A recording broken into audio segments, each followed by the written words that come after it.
tem gigante europeu observando o Bitelo. Isso aí que o jornal espanhol AS revelou pra gente. Vamos falar do espanhol que está interessado no jogador. Também vamos contar do adeus do centroavante, a volta de Ferreira e a titularidade de Adriel. Gente, o centroavante Diego Souza deu adeus. Ele não renovou o seu contrato com o tricolor. Por meio das redes sociais, ele se despediu do Grêmio depois de um contrato de 6 meses na temporada 2023, onde ele sai sem nenhum gol, sem nenhuma assistência nesta última passagem. Ele mesmo revela que não foi exatamente como ele imaginou. Agora a dúvida é qual é o prosseguimento da sua carreira. O Sport já tem admitido publicamente que não tem mais interesse na sua contratação. Não sei exatamente se isso não se trata de um despiste, mas a ideia do Diego Souza agora é pensar inclusive se vai ou não se aposentar do futebol. Diego Souza foi muito importante em 2020 com a camisa tricolor. Em 2021, apesar do rebaixamento, também tem números expressivos e na Série B foi fundamental com gols marcados para o acesso do Grêmio para o retorno da elite do futebol brasileiro. Elite essa que o Grêmio joga amanhã contra a equipe do Bahia e tem duas questões importantes no time. Adriel deve ser titular, deve ganhar uma oportunidade do técnico Renato. Aquilo que tem se falado nos bastidores é de que o goleiro mais uma vez terá uma chance dentro de um rodízio que o Renato tem proposto dos goleiros para terem minutagem, especialmente porque o Renato disse que não quer ser surpreendido, um momento que precise trocar o goleiro por alguma condição, pode ser lesão, cartão, e os outros goleiros não terem minutagem na temporada. Por isso que o Breno jogou, por isso que o Adriel já jogou contra o Atlético Paranaense e deve voltar agora contra o Bahia pelo Campeonato Brasileiro. Quem deve jogar também é Ferreira. O jogador deve estar à disposição para começar a partida entre os titulares. A ideia do Grêmio é ter um time misto contra o Bahia no Brasileirão, já que o Bahia deve ter um time totalmente reserva pelas informações que vêm de Salvador.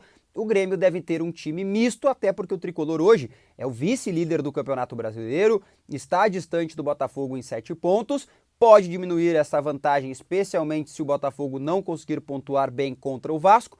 E no próximo final de semana o Grêmio encara nada mais, nada menos do que o próprio Botafogo dentro de casa pelo Brasileirão no outro domingo, né? O jogo válido pelo Campeonato Nacional.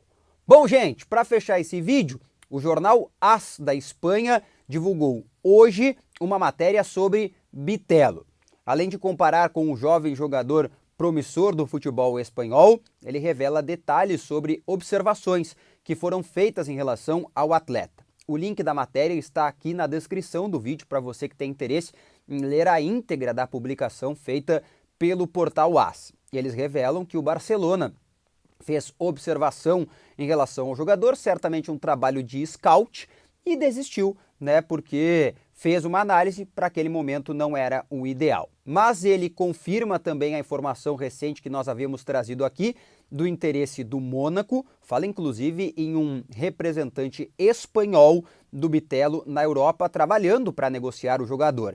E coloca dois interessados, um que nós desconhecíamos, na verdade dois que nós desconhecíamos, mas que chamam bastante atenção. Um deles o PSG, que segundo o portal, né, tem sido observado, o Bitelo está na lista de observações do diretor de futebol do PSG.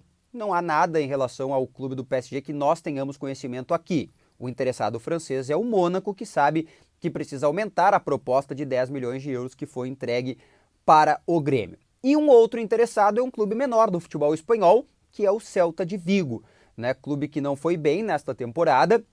É uma equipe, né, onde, por exemplo, esteve recentemente o técnico Eduardo Cudê, e que é o intermediário do futebol espanhol. O grande problema, e o Grêmio já comunicou o mercado espanhol, é de que tem um problema com o fisco, né, espanhol. O Grêmio poderia perder cerca de 35 milhões de reais numa negociação ali, numa possível dívida que ainda está em trâmites jurídicos pela venda do Arthur, né, para o Barcelona. Então o mercado espanhol, apesar de estar aberto e agora predisposto a fazer algum tipo de tentativa, é um mercado que o Grêmio não tem interesse em negociar nesse momento por essa questão jurídica que está em trâmites, está em tentativa de resolução sobre o jogador. O fato é que o Bitelo está sendo muito cobiçado no mercado de transferências e eu acho que vai ser muito difícil que o Grêmio segure este jogador.